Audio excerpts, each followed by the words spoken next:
Kinakalampag ng ilang grupo ng mga manggagawa si Pangulong Bongbong Marcos para maisabatas na ang 200 pesos na umento sa arawang sahod.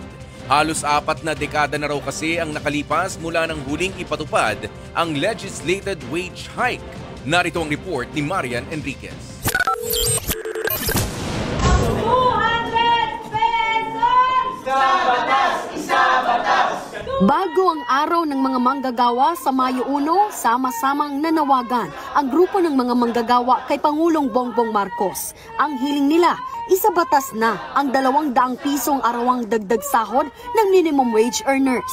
36 years na Mr. President. And Mr. President, if you have time, please talk to us.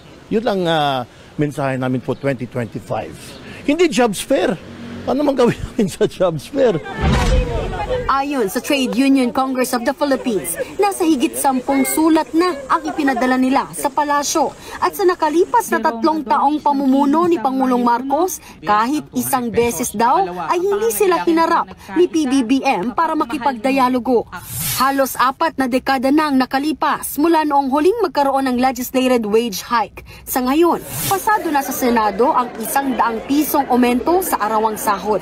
Habang sa Kamara naman, lusot na sa second reading ang panukalang 200 pesos na daily minimum wage hike. Panawagan ngayon ng mga grupo, certified as urgent sapagkat may emergency na hinaharap ang manggagawang Pilipino. Dahil hindi raw isa-certify as urgent ang panukalang aumento sa sahod, magmamarcha ang mga miyembro ng labor groups mula Espanya hanggang Menjola sa Maynila sa May 1. Pinaalala rin ng TUCP na pangako ni House Speaker Martin Romualdez ang pagpasa sa legislated wage hike. Umaasa rin ang grupo na mamamagitan si Labor Secretary Bienvenido Laguesma sa issue para maisulong ang aumento. Nagbabalita mula sa Frontline, Marian Enriquez, News 5.